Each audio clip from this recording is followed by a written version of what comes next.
This regular meeting of the Wetzel County Board of Education is called to order. We'll begin with an opening pledge of allegiance led by Mr. Castello. I'll share an invocation with us. Anyone not wishing to participate may stay seated. I pledge allegiance to the flag of the United States of America and to the republic for which it stands, one nation, under God, indivisible, with liberty and justice for all. Father, we continue to ask for your strength and wisdom as we make decisions that affect Wetzel County schools. Our hearts and minds tonight, Father, are also on those who have suffered such devastation in the South and weather tragedies that have been affecting parts of our nation. We just pray for all of those families. We pray for strength for them and encouragement during difficult times. We know, Father, that we're still in the midst of this challenging time. We know that impatience is setting in. We thought we would be past this long ago, and yet we're still addressing it and challenged by it, and we just pray your continued blessings as we strive to maintain hope and confidence even through challenges. And be with us and strengthen us. And we pray this through Christ's name. Amen. I do not believe we have any delegations this evening, and so we'll move to item 3 on the agenda, and that is a couple of military honor recognitions. I think we'll move to the second of those two on your list, the military grant recipient. And Hunter Tollwood is with us tonight, and we want to congratulate him and appreciate him coming out. And we've been involved in sharing this program, and certainly want to thank Mr. Cook. I think was very catalyst in seeing this through and getting this going for us here, and the law firm of McCool Smith as well, and their generosity throughout this process. And so if you'll come up, Hunter, we'd like to share this with you this evening.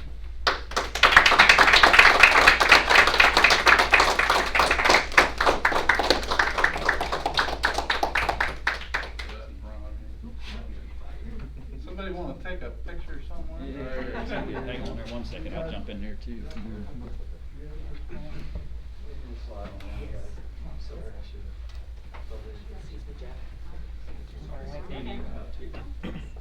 Jeff?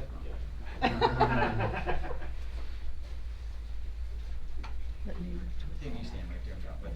Mr. Cook, you stand right. Let me get the back. I'm awfully tall, Let the board though. members No, sign just the sit back. there and I'll be right there. Okay, sure, it's We'll okay. find Yep, a way somewhere. If you can see me, I can see you.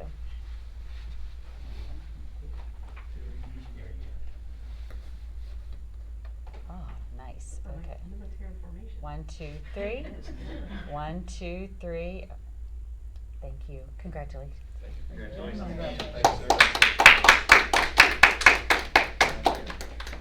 If we could, everybody have a seat, let him talk a little bit about Absolutely. I'd love to hear. what he's been through, and just stand Yeah, up. right there would be fine. Right here at the podium.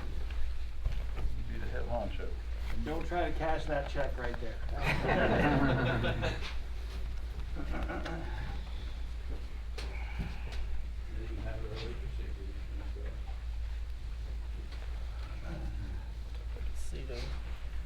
I was hoping that Hunter would talk a little bit about, where he went to boot camp, his schooling, his trade, what military occupational specialty that he's been trained in, where, what unit does he belong to, and just a little bit about aspirations in the National Guard. So, go ahead, buddy. So I enlisted in August 14th of 2020. And I shipped out to basic training at Fort Leonard Wood in June 27th of 2021 is when I shipped out to. No, I'm sorry. I shipped out. Yeah, no, I shipped out in June 27th of 2021, and I got back here came back about 2 weeks ago, and I went to Fort Leonard Wood, Missouri, which is in the middle of nowhere if anybody doesn't know what Missouri is. I went. It was rough at first. My first experience with it was paying attention to the detail. That's what it was. One of the first things we had to do was it's called the 100-yard dash. What you do is you carry 2 50-pound water jugs, and you crawl with them, you run with them, you climb with them, all over different kind of obstacles. You bond as a team. And one thing I learned there is discipline, be mentally, physically tough, to assist, protect, and defend my fellow Americans and my fellow soldiers and brothers in arms. Some of the other trainings we learned was how to breach and secure buildings, work in tactical environments, in the woods and in urban environments. And then I learned, I was there specifically to be trained as a MP, as a 31 Bravo is what we call them. I was there to be trained as an MP soldier, to be trained in law enforcement and the combat side of an MP. And I got to learn how to do all sorts of paperwork with them, and how to apprehend people, and how to charge and handle criminals in the federal law and in time of war. My unit is the 863rd Military Police Battalion in Beckley and Glen Jean, West Virginia, and I'm currently applying for Charleston Police Department. And my training has helped me out, and I'm gonna put this $3,000 towards helping me further my career down that line. So I really do appreciate the opportunity to come and speak in front of you guys, and for having the opportunity to use this money to actually further my education. I'm going to use some of that as well towards criminal justice degree in college to help further along my criminal justice experience. Any questions about? I'm sure. Thank you. Thank you. for your service. Thank you. It looks like you're on the right path. Absolutely. How much weight did you gain, or how much did you So lose? I went in there at 230, and I came back at 180. Yeah, I was gonna say. But I'm back up to 190 now, and but that's where I want to You'd be stay. amazed how quick that uniform gets tight. Yeah. No, but I chose to come back up to 190. I want to stay there and further my physical training through that way. The military life has taught me a lot, and it's helped me with a lot of life decisions to better my life. I would recommend joining the armed forces to anybody.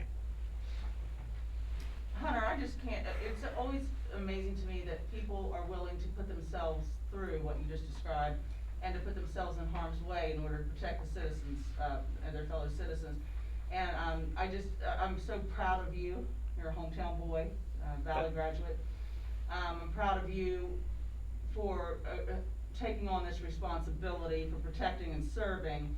And I just, you hear so much about young people and how, you hear older people say that I worry about the future because these young people just don't X, Y, Z. Well, when I hear people like you talk, I feel very confident, very comfortable that as I enter my middle old age, that we are being taken care of by very capable hands and by people who really take their responsibilities seriously. And I, for one, am extremely grateful. Thank you. So thank you.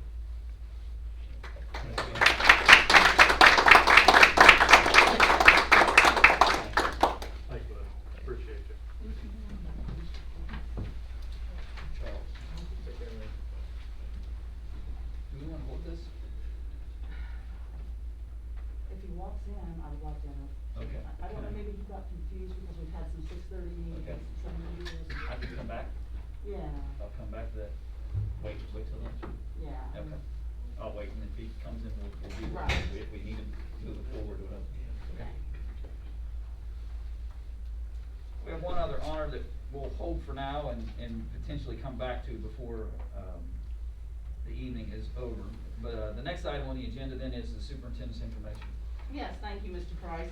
You have in front of you standard number 5 for the West Virginia Standards for Effective Schools, and that's equitable opportunities to learn and effective instruction. And this is so timely for us. Number 5 is a very big goal, as all of them are, but number 5 is a very big standard. Of course, it deals with instruction, and you know that our 2 goals are instructional leadership and family and community engagement. Over the course of the next few board meetings, I will be going through this piece by piece because this is a big one. As you can see, your packet's relatively large this time.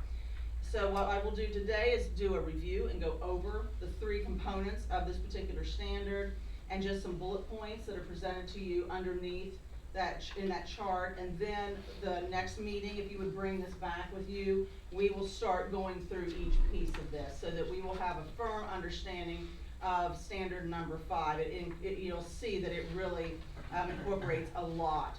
Let's talk a little bit about the first one in black, instructional time under the standard. Instructional time is utilized efficiently and effectively. And if you would draw your attention down in the black writing underneath to where it says numeral 1, and this talks about a strategy called persist. And we in education are really big with our acronyms and with our little devices that we use to remember things. And this is one really cool way that we can help students assess their SMART goals for themselves. And we talk about the purpose of the goal, P. Establish steps to the goal. 3, we reward students as steps are accomplished. 4, we give them time, we schedule time for them to work on steps to their goal. And 5, I, we increase the effort when a step is challenging. And 6, teach students to seek assistance. And then 7, ta-da, goal achieved, T. So that is from Lori Moore Skillings, and if you look up anything on her, she is quite accomplished in coaching, and she works with the state of South Carolina. So I'm sorry, she does not work with the state of Carolina. She works with SCAC. But we will be going through this particular one in black in depth at the next board meeting. Let's go to the second one. Instructional activities are rigorous and aligned to student interest and state standards. If you look at the red writing in the chart below, you go down to the 3rd sentence, I believe. It says, by consistently focusing on intended learning outcomes and assessment evidence of student learning, educators can adjust their instruction based on student learning needs. We are working really hard with this one, especially in the CAN cohort that we're going to have here in Wetzel County that Faye Pritchard and Tammy Chambers are going to be leading. That's the Classroom Assessment Network. It's a very important part of teaching, and certainly is going to help us with the persist strategy when we work with our students. If you look at the 3rd one at the top, feedback is timely, ongoing, and supports individual student growth. And go down to the yellow writing in the 3rd sentence, excuse me. The purpose of feedback in the assessment and learning process is to improve a student's performance, not put a damper on it. They talk a lot in the research about assessment that is solely negative in its nature, and how that can impact a student's desire and give them anxiety to the point where improvement may become impeded, if not impossible.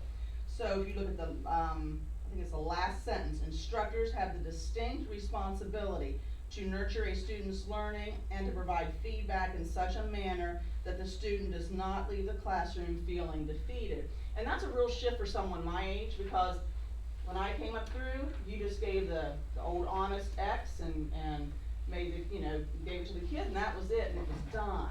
And now things are different, and people my age are having to look at this and say, okay, we have to be more positive, more prescriptive, and more allowing the students to have input in their improvement.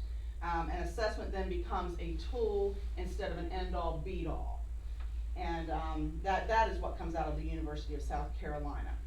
So, like I said, we will start with instructional time being used efficiently and effectively at the next board meeting. So please bring this packet back with you. It'll take us 3 meetings to get through, 3 more meetings to get through 5, but it will be well worth it to really get into the meat and potatoes of equitable opportunities to learn and effective instruction.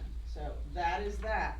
The next thing that I have for you is I've worked with Mr. Lancaster. Mr. Lancaster's done a lot of the heavy lifting on this to give you guys a report on where we are with overages in the county and our staffing, and he is ready today to present that to you.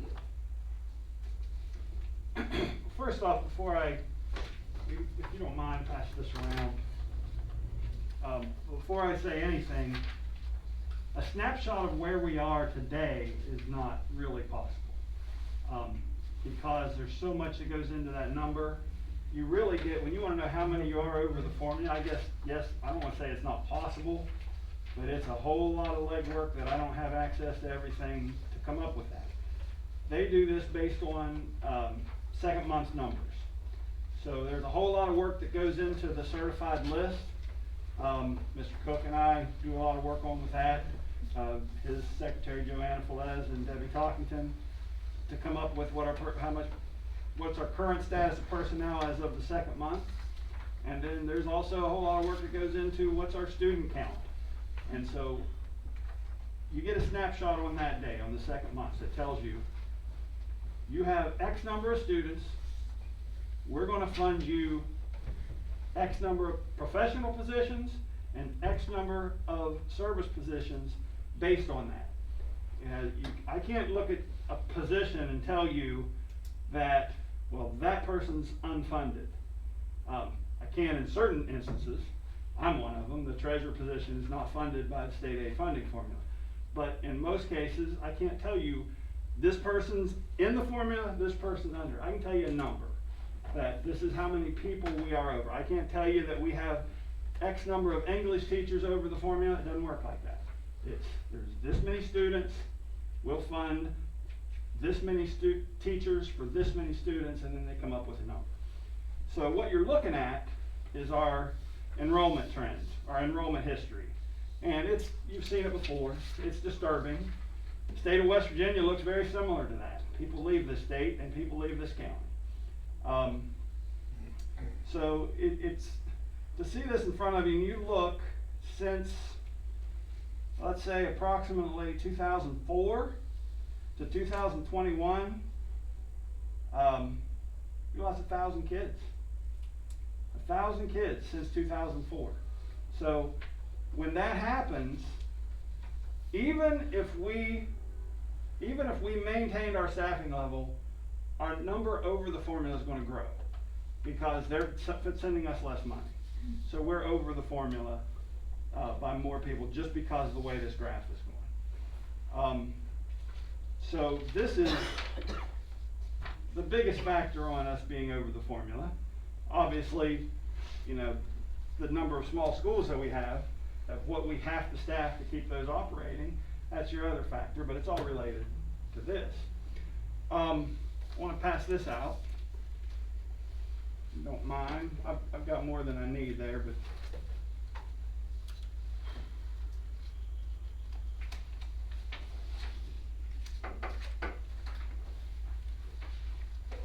and you've seen some of this. Oh, by the way, what I didn't say on that enrollment history of Wetzel County, it doesn't include this current year because it's still preliminary numbers, it's a draft. But I can tell you we're down another 35 kids. So it's going to drop again. So that in itself is going to put us over the formula even more, depending on what we do with the upcoming RIF and transfer season. So, Mr. Lang, would this be a fair summation that if staffing levels stay the same and or increase, but enrollment goes down, how many people over the formula goes up? Absolutely. That's the bottom Yes. line reality of when you're comparing Yes. employees to enrollment. And there are other things, obviously, that's not the only reason we've gone up. I mean, obviously, we've got a tech center, for example. We've chosen to do that, that's additional staff. We've chosen to put a nurse in every location, every school. That's not required, but that's something we've chosen to do. That's additional staff. We've chosen to hire, these are just things off the top of my head, we've chosen to hire coaches, academic coaches, and TSSs and TISs, and those are positions that we didn't used to have, but we're able to do now. Those are, I don't want to say they're over the formula. I mean, it's just additional staff. We're already over the formula.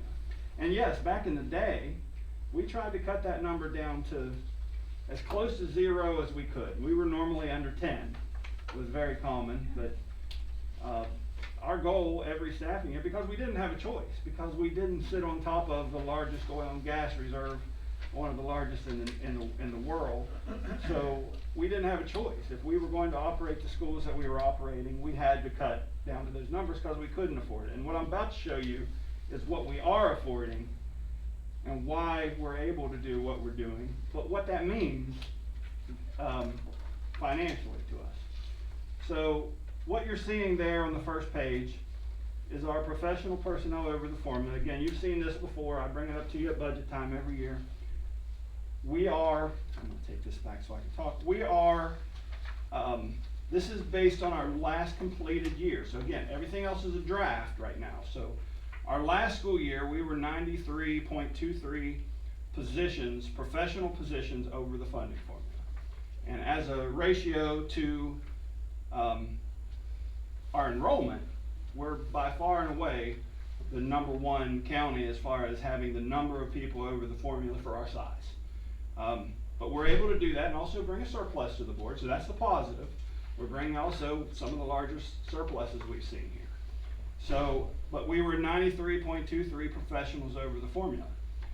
The draft that I didn't give you because it is a draft, the draft that we have is, shows that we dropped to 30.82 professionals over the formula. Wow, how did we do that? Well, I'm gonna tell you, we didn't really do that. It's a mirage right now because we're using federal funds, ESSER funds, 1 year only, to pay for 62 teachers. So 62 teachers we're paying for out of federal funds, which takes you off the over the formula list, and we're using that extra funds that we're getting from that to do some HVAC projects and things like that. So in reality, that number is going to drop for a year and bump right back up again. So in reality, you add those two numbers, the 62 that we're covering plus the 30.82, we're pretty similar to where we are right now. If you want to stop this and come back. No, we're good. Finish where we're going. No, yeah, this finished. Go ahead and Okay. finish, and then we'll go back. So the next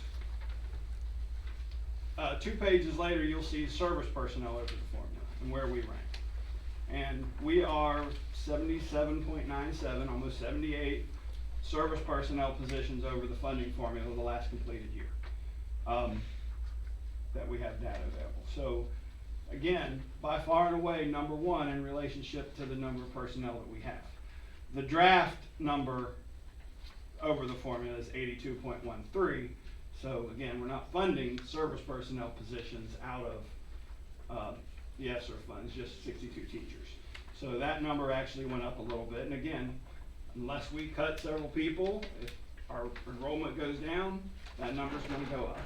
So the service personnel, it's usually pretty tough to cut personnel in those positions with the number of schools we have. Now, this next series is something I want to explain to you what this really means to us financially. So what you'll see on the page, it has the blue bar graph there. I want to make sure the Elder have it. Yes. I'm just going to go over this report. It's a financial analysis that every county gets. And it kind of puts this in really what it matters to us, being over the formula, what that means to us dollar-wise. So you'll see our unrestricted fund balance, which is basically what we end the year with every year up top, and you'll see from 2017 to the end of the year 2021, the last completed fiscal year. You'll come on down and you'll see excess levy collections. If you want to look at projected excess levy gross tax collections, you'll see the $19 million in 2017. We had a couple years of drops, 16 million down to 15 million. Our assessed values went down. Then they started to recover again back to where they were a few years ago. So our 19.8 million. You can convert that into per pupil or what our per pupil expenditures are. You can see there where our local revenue represents in our last completed fiscal year 32 million. Our state revenue was 11.8 million because as we've talked about before, when your local revenue, your tax dollars go up, your state aid gets cut. And we're to the point we're getting close to where we won't receive any state aid because our tax dollars are so high. I'm waiting on what our new numbers. It so much depends on what our assessed values are going to be. And then you see our federal dollars there. turn the page if you would. And this is where you'll see those numbers that I kind of summarized for you. I think it's a little bit off, and there's small differences in what's being calculated here. But you will see the number of professionals funded by the county board. And you'll see that back in fiscal year end 2017, we were at roughly 62 professionals over the formula. And then we went to 81, and then 85, and then 94. End of year 21, you've got 107. Now, that 107, really the number above that, the 92.99, is similar to what I showed you, but there are positions like me that aren't part of the funding formula. Those positions are also in there that we're paying for. So the bottom line is you can see the increase in professionals. You're going down to service personnel, you can see that we were at 44 positions funded in 2017 by the county board, and that's risen to 74 positions over the funding formula that we're covering. So a total of 181 positions over the funding formula. So, and then that graphs that for you as well. Let's move on to the final page, and then we will see what really should mean something to you. The estimated salary and employee costs, including the health insurance costs, for locally funded employees. So what does that mean to us when we're 93 professionals over the formula? It will tell you that the total estimated cost of personnel employed in excess number funded through the formula, basically what do we have to come up with each and every year? In 2017, it was roughly $6 million. Then it was 8 million, then it was 8.6. We are now up to about $11 million a year is what we have to come up with county funds to cover the cost of being over the formula. We've been able to do it. I'm not saying this is a dire straits for us. It's not. We're bringing a surplus to the board. We've chosen to invest in people. But people have to understand when they look at a turf field in a neighboring county, and why don't we have a turf field? Or when they look at you can say whatever you want. When you look at our facilities, which really we maintain pretty well in this county. But when you look at what we do in our county, the first thing we have to do is meet payroll. And so we've chosen to have the number of schools that we have in this county. Because of that, we're going to be over the formula. We've chosen to invest in some of those positions I talked about before. So we have to meet payroll first. We're doing fine, we're doing very well, but if something were ever to happen, I always say this to board members, if something were to happen to our assessed values, we have a day of reckoning that we have to plan for, we have to be ready for that it will result in massive cuts, depending on how big the impact. I'm not expecting anything right now. I'm hoping we don't see anything. Who knows, it may continue to increase with pipelines and the luxuries that we have being part of this oil and gas reserve. But that's really, when people say to you, why don't I have HVAC in my gyms? And they may someday, they may soon, I don't know. But those are part of the reasons. You have a gym. We've got several gyms in this county that we're able to do because being over the funding for. We have to cover the cost of staff employed first.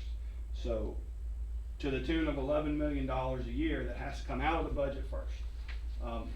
Other counties that are have the same oil and gas reserves and have one high school, they don't have as much of that extra over the budget salary cost to meet that we do in this county because of what we're doing.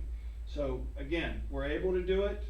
It's been working, but that's kind of the biggest impact right now is that $11 million a year that we're having to come up with. And that number will grow again next year because our number went down again, depending on the rifts and transfers that we do. And Mr. Lancaster, you may want to explain that salary cost is more than just take-home pay. Exactly right. It's your gross salary, then you got your our share of Social Security that we have to come up with. Health insurance, which is very expensive, that we have an employer share for. That the state won't fund for if we're over the formula, they'll fund the other part of it. But you got retirement costs, those are our costs. So, workers' comp costs, those are part of our costs. So yes, gross salary plus plus all the costs involved there. So you can see the graph there in the middle of that page, what's happened the past 5 years, our increased costs. And then down at the bottom, if you want to look at that, the state does this county average of number of students per school. The county average, it'll basically tell you that we're roughly 100 kids a year over per school. We have 100 kids less per school than the average in the state of West Virginia. Well, we knew that already, but that's basically what they do. They look at the number of students on the head count. They will look at the number of schools we have, and then they divide that out to come up with an average number per school. So again, that's basically where we are as a snapshot, and I'll update this as I get the final numbers when we bring it back to you in the budget work session. But again, we're able to afford what we're doing, but I just want the board to understand what could happen with assessment. We're driven, the majority of our revenue is based on our local tax collections right now. And so, again, this right here used to mean a ton to us. It used to mean everything to us. Mr. Yeager remembers that. It used to mean everything to us. Our enrollment dropping, that means we're losing a lot of money. Well, it doesn't mean as much to us anymore because we're still collecting taxes, whether our students' enrollment goes down or not. We lose a little state aid, but our oil and gas has nothing to do with the number of students we have. So if that changes and then our state aid portion goes up, then this becomes more and more crucial. We have to do something. Any questions?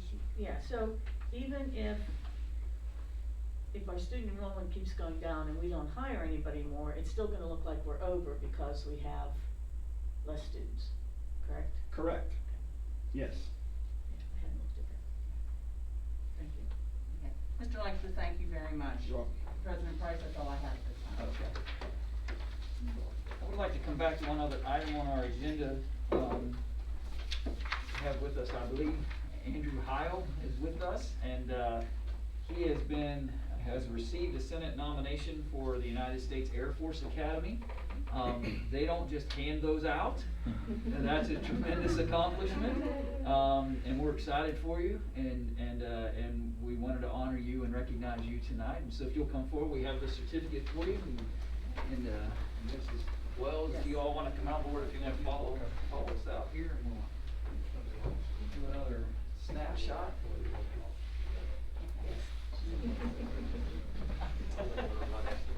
Congratulations, I'm really impressed. That's amazing. Congratulations, Andrew. Look forward to seeing you as an officer when you come back. Yes, definitely. It's an honor. There you go. You'll slide right here, and we'll slide. Give Mr. Cook and Mrs. Wilson, get on each side. We'll do the same thing we did a minute ago. Okay, right here, Mr. Cook. Okay, the same spot you were. Okay. Get in the back of the bus. So proud of you. Get in the back of the bus. Not yet, okay. Where you were? Okay. Smile. All right. Yes. 1, 2, 3. I'll do a couple. 1, 2, 3. Nice job. Good job. Really proud of you. Congratulations.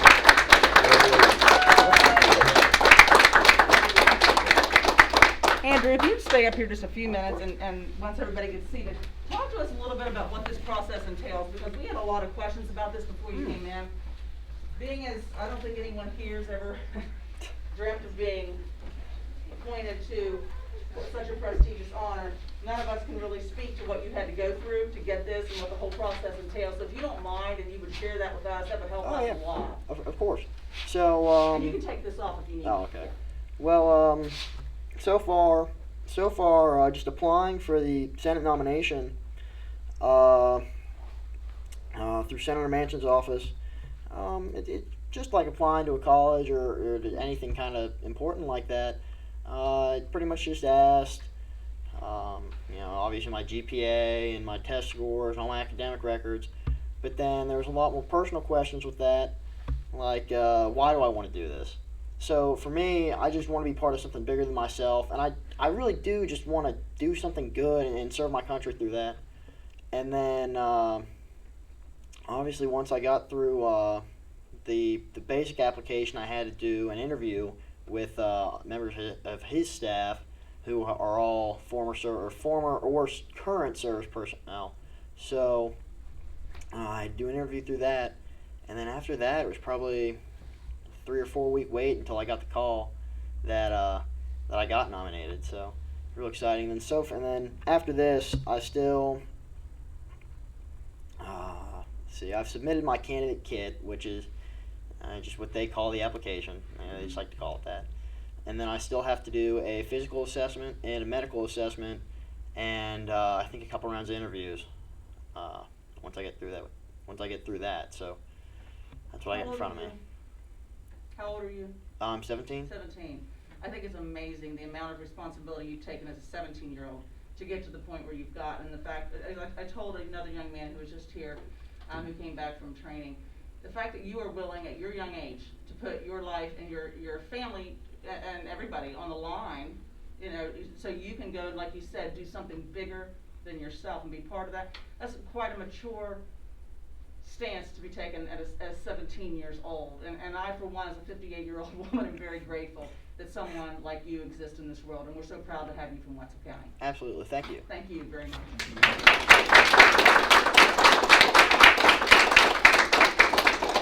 Good luck with the continued process. Yes. Look forward to it. Definitely. Board members, the next item on the agenda is the superintendent's recommendation to accept and approve the minutes, and there were 5 different meetings, 4 special meetings and a regular meeting in that list. So is there a motion relating to approval of those minutes? I so move. It's been moved to accept the minutes from those 5 meetings dating November 4th, 8th, 9th, 18th, and 30th. Is there a second? Has been moved and properly seconded. All in favor say aye. Aye. Any opposed? Carries. Next item on the agenda are personnel matters. Lengthy list there, but you've had time to look through those prior to the meeting. Are there any questions? Mr. Langsford, the coaches that are being hired tonight, will they be paid on Wednesday? I wish I could answer that question. They're being hired tonight.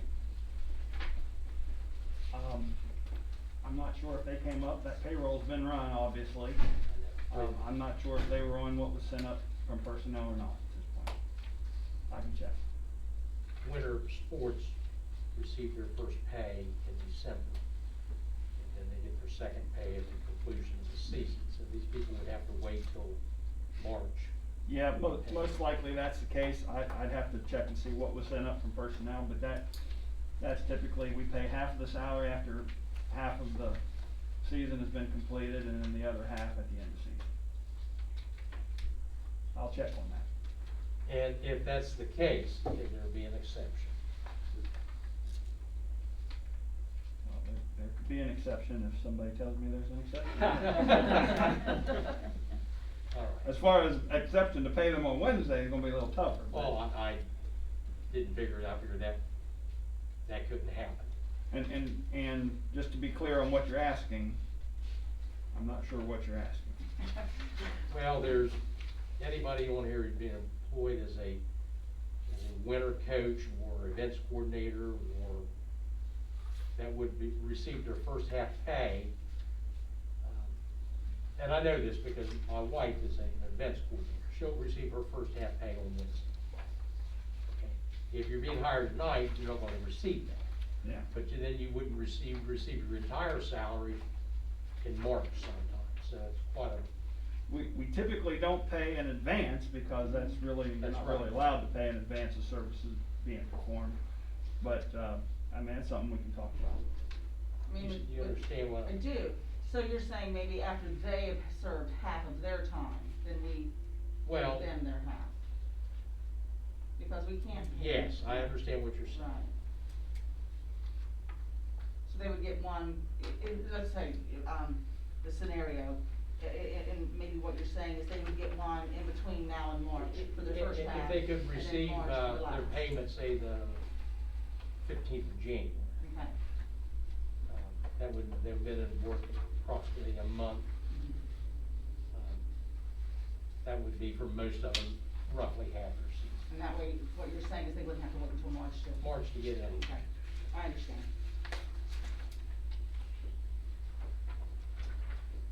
I have two names on here that I'd like us to, pull out separate from the rest of the list, so that we can discuss it in more detail.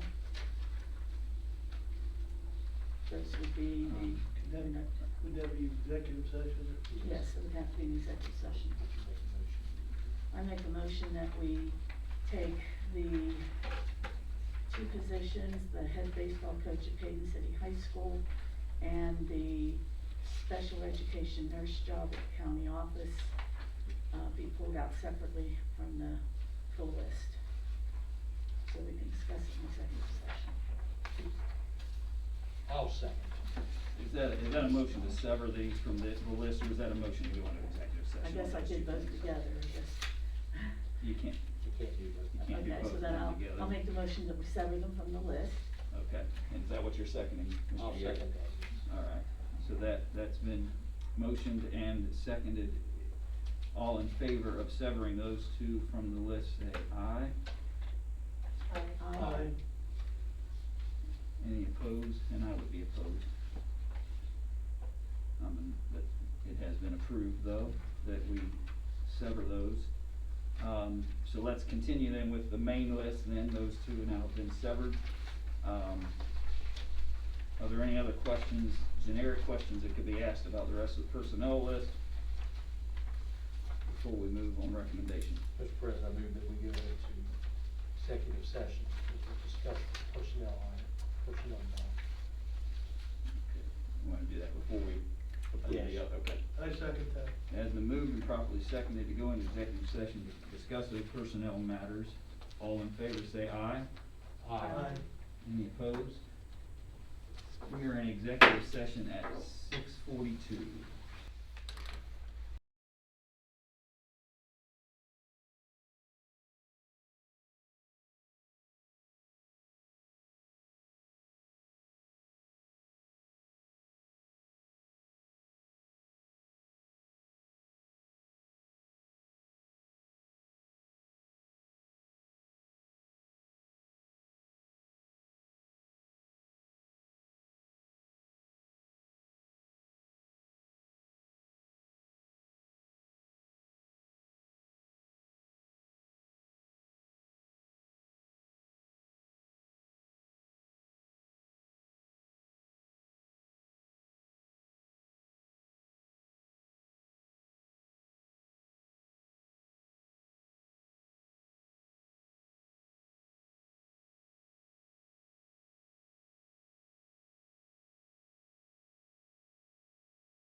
record reflect that we are out of, I'm trying to see the glare on that, is it 7:08?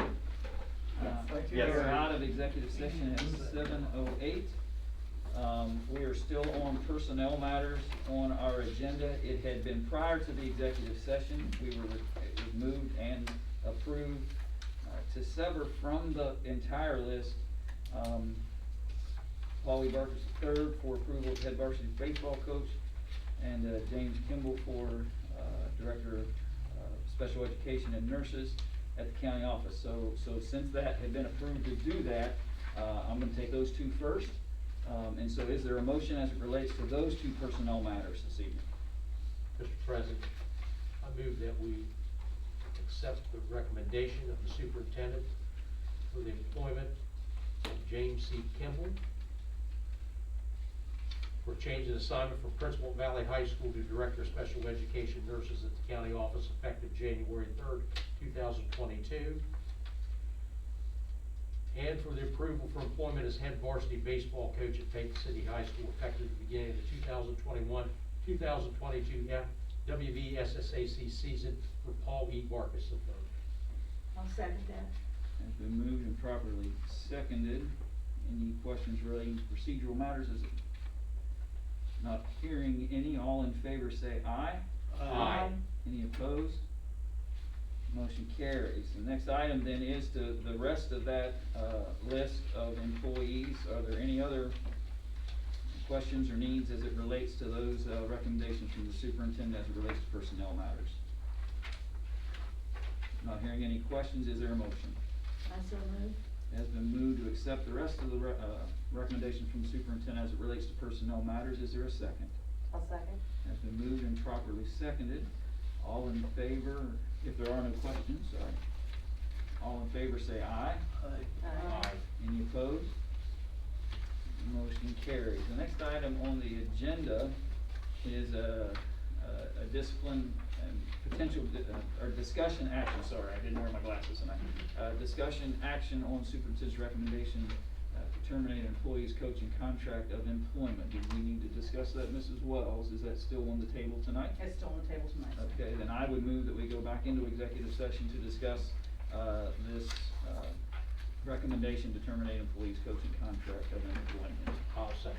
Has been moved and properly seconded to go into executive session to discuss this matter. All in favor say aye. Aye. Any opposed? We are back in executive session at 7:10. Sorry, folks.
record reflect that we are out of executive session at 7:21. We are still on item C of the agenda. Mrs. Weld, is there a further recommendation as it relates to this matter? Yes, President Price, I ask you and the board to terminate the contract of employment for Ms. Lisa Coer, cheer coach at Magnolia High School, due to actions that constitute violations of State Board Policy 5902, which is the Employee Code of Conduct.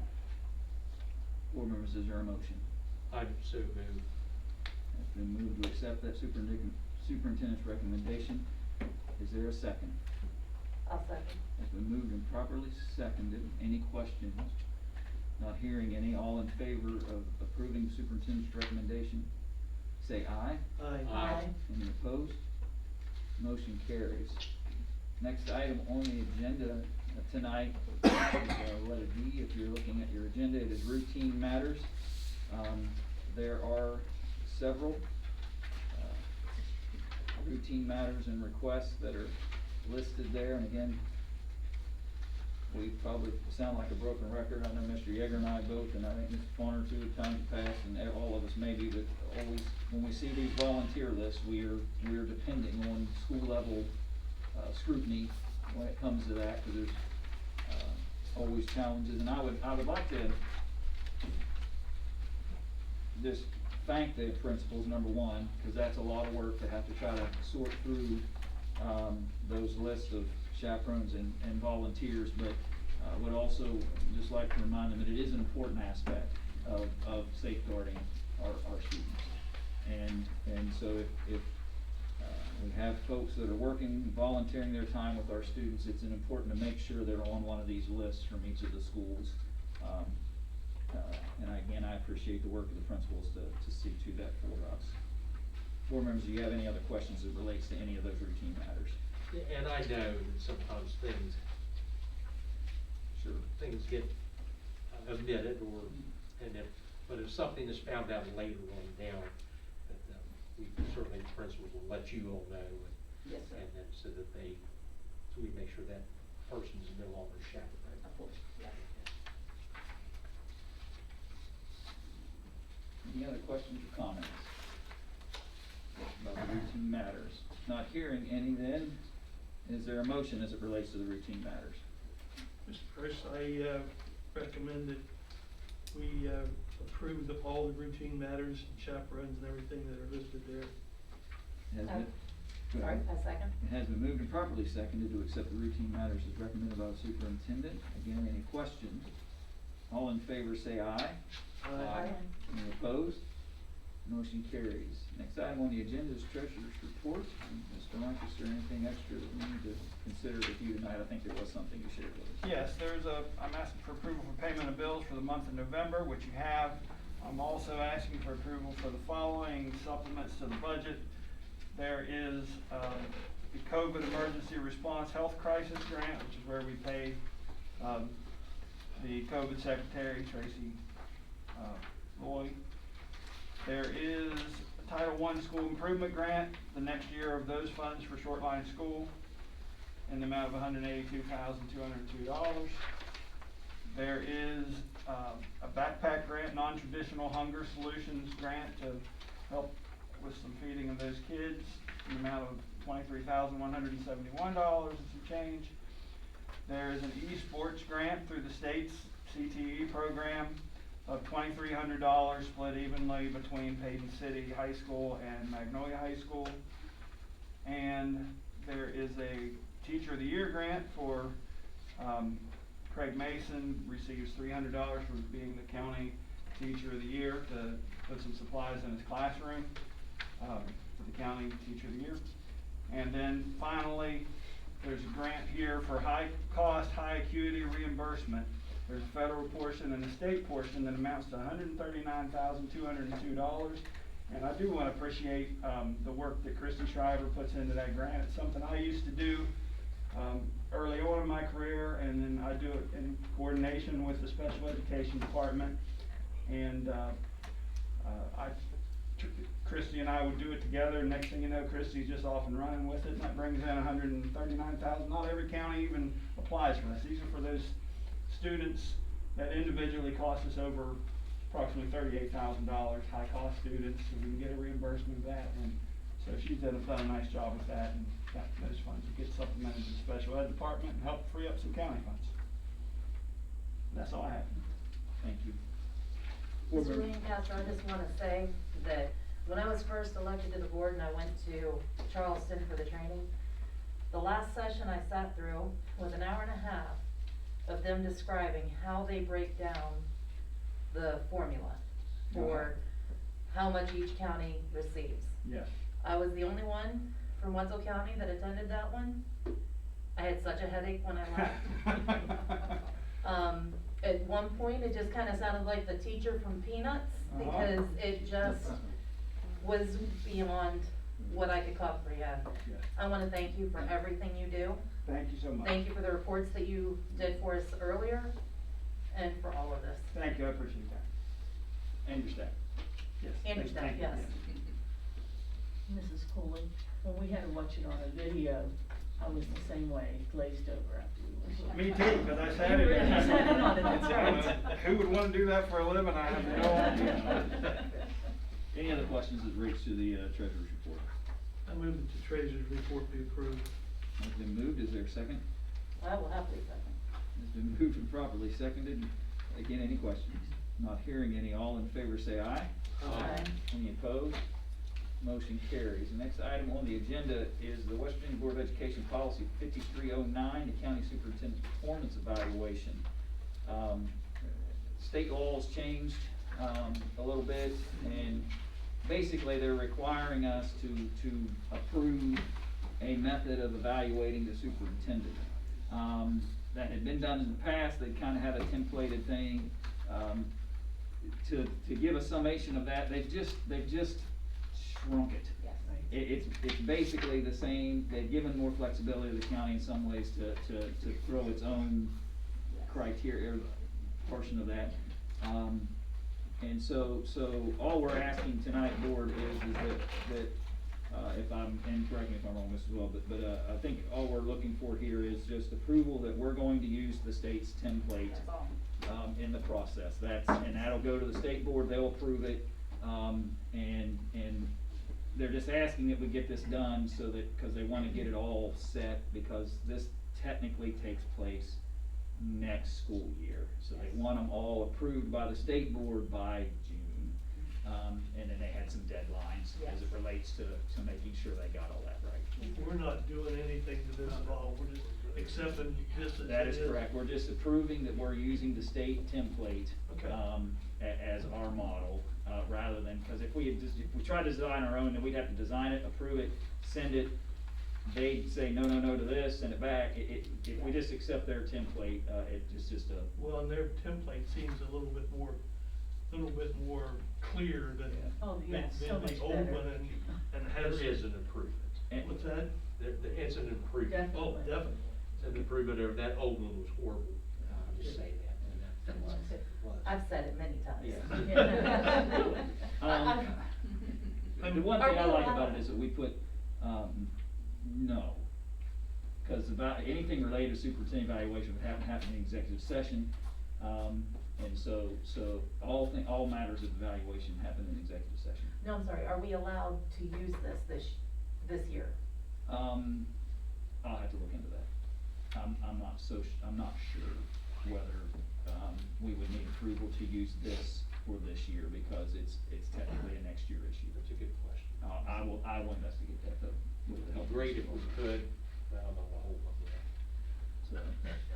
So, okay, so I'm moving that we approve the template, from the West Virginia, Superintendent's Association and our association, the School Board Association. I'll second. Has been moved and properly seconded to accept. All in favor say aye. Aye. Any opposed? It is approved. If you'll send that on to the state for us, I appreciate that, thank you. Are there any board committee reports tonight? Okay, not hearing any, and no policy. I think we're moving towards that end here soon, and we did get a packet tonight that we'll look at and have a meeting coming up. Yes, sir. Thank As it you relates for to that. getting it to us, and, cause it's thick. You're welcome. Yeah. Thank you. nothing else then on the committee reports for this evening, I'll turn it over to you, Mrs. Wells, on the accountability. Thank you. The only thing I have to share with you this evening is that we will be doing the county office staff unpacking of the curriculum and instruction reviews done at the high school levels by the Southern Regional Education Board on Friday morning. We will be doing that work between 8 and 11:30 on Friday morning. We're excited to see what SRED and their group of evaluators that came with them have to say about our wonderful high schools and about the work that is going to occur as a result of these curriculum instruction reviews. So that'll occur Friday morning, and then I will report out to you at the next board meeting and how those CIRs went.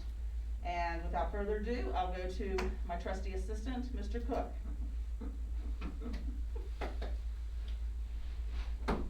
Good to see everybody back. Hey, couple things, the Purple Star program that we started earlier in the year, 7 of the 9 schools we have been, will or have been identified for this award, along with the tech center too. So I'm just pretty pumped about that. Hopefully next semester, all of the buildings will be identified, so the whole county will then be identified. There's only 3 counties that have been completely identified in West Virginia, so I'm trying to get the West County to be 4th, so that's kind of my goal. I'm hoping that happens. The other thing is that continuing to try to come up with recruiting ideas and keeping our teachers here once we get them, or service personnel.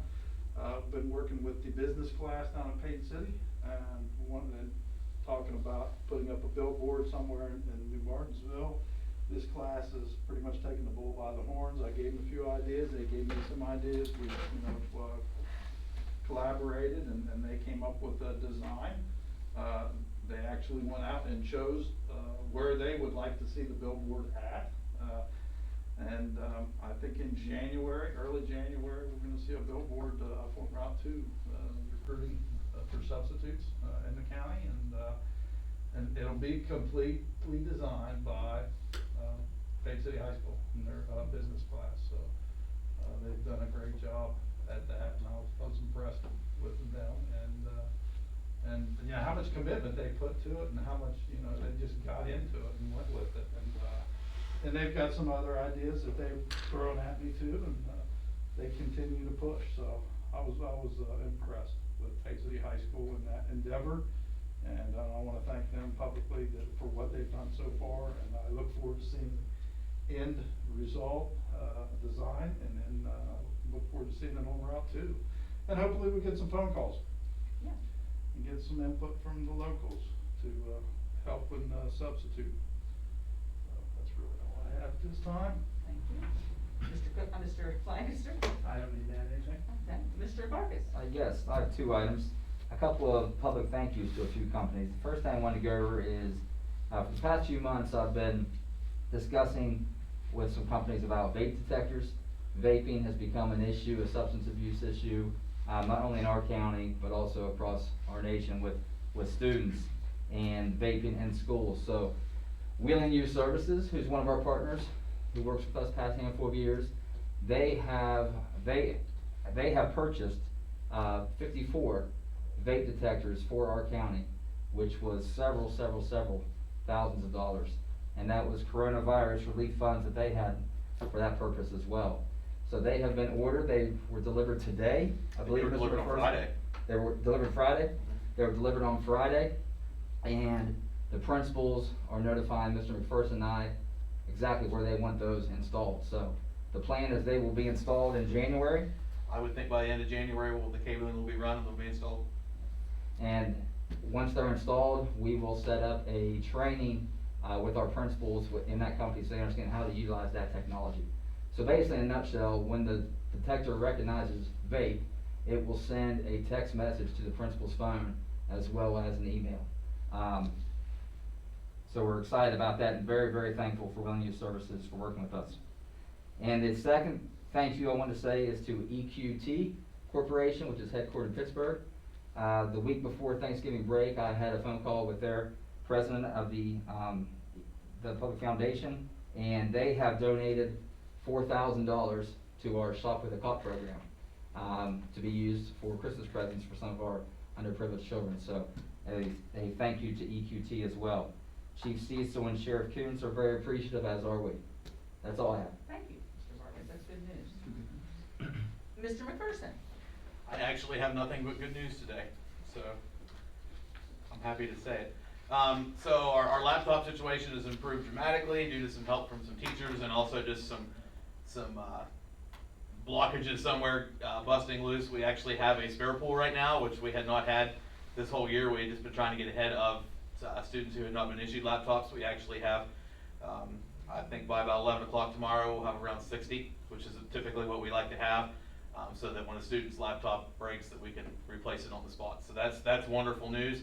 I had a really nice day last Tuesday. The technology integration specialists and I it ended up being 3/4 of a day because some stuff came up towards the end of the day and I had to bow out. But we've spent some time with the technology standards and doing a little bit of mapping and having a really great discussion. It was a great day. So I'm very excited for the work those folks have put in. And then good financial news, we're getting ready to start a upgrade of our Wi-Fi and our switching in all of our buildings, all of our 8 official school buildings, because the tech center was not an instructional facility as of the last time we applied for funds. But we are going to be able to pull off a $290,000 project for $43,000 because E-Ray's going to kick in all the rest of it. So that's good news. Thank you, Mr. McPherson, it certainly is. Mrs. Stanford? Okay, I have a couple things. State Department was at Shoreline School on Friday. I really feel it was very productive. I was telling Mrs. Wells. Did a lot of classroom observations. They brought some specialized teachers or people in to do the observations in middle school, ELA and math. So that was very good. Did principal interview, so it went very well. Also, we've had a couple family nights recently. One was virtual in New Martinsville School, went very well. Shortline had their family night Thursday night. They had like 150 people. I mean, it was a lot. It was packed. I was out there. It was very well run. It was really good to see parents back in the school. Everybody's wearing their masks, following the rules. I mean, it went really well. And also, I will mention the teacher-parent conferences. I think they were a blessing to have. I think parents were glad to have to be able to come in and meet with the teachers again. And so I think those went well too. I agree. Thank you, Mrs. Stanford. Mrs. McPherson? Thank you. So child nutrition, we're still having these supply chain issues. I was on a national call last week, and the shortages are of raw materials and of course with employees along the entire supply chain at different places. So we're working through those the best we can. And then the tech center, we have our electrical instructor in place, and we're very excited for our growth out there. Thank you. Thank you. So is anything else? There we go. Board members, any questions? You have to Yeah, I do. I can say a couple things around them. From Mark Batten, maintenance facilities stuff, Valley High School out there, they're doing the greenhouse movement. It's moving along real well. You know, the guys are putting a lot of time out there to get that completed, and then taking care of all other business that comes up in between that. Bus situation is rough right now. There's no subs tomorrow. There's always a good chance that a route may be canceled at any given time. I want to thank Jill for helping me out there with identifying that and getting hold of me whenever there's a situation with buses, and the bus drivers for making sure that they're here, because they could make this week really rough on me, and it's going along really well, and they've all worked together, and I just appreciate that, and I want to make sure that gets out there.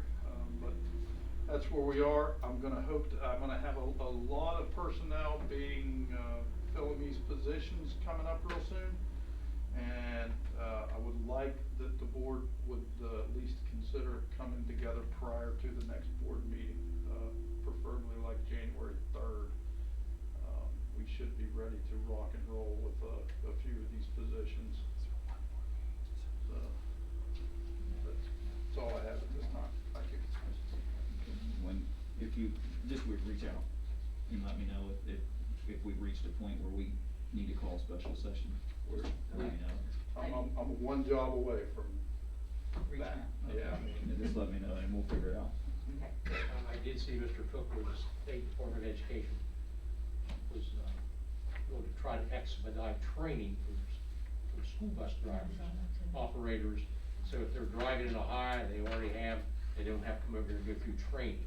They can just go be ahead and be hired if they've got all the credentials. Believe me, I've been trying to steal them from over there too. We used to pay more than they do. I don't know if that's still the case. What's that again? We used to pay more than they did at Frosty Road.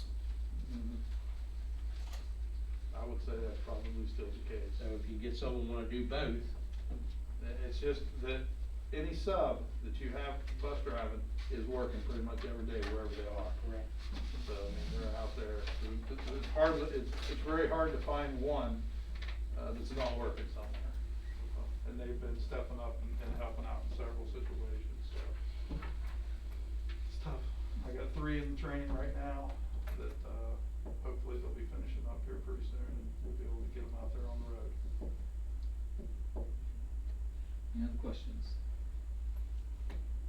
Not hearing any, with the next date and time of the next regular meeting set for January 10th, at 6 p.m. Let me just wish everyone here a very Merry Christmas, and to all of our employees and children and everyone involved with Wetzel County Schools.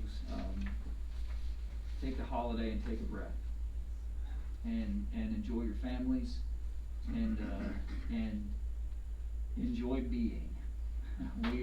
We've been in a hole, it feels like forever, but I would just encourage everyone, let me put my other hat on for a second, but I'll just encourage everyone to take a breath, spend some time, and maybe all the old traditions that we all used to do can't happen, but go make some new memories.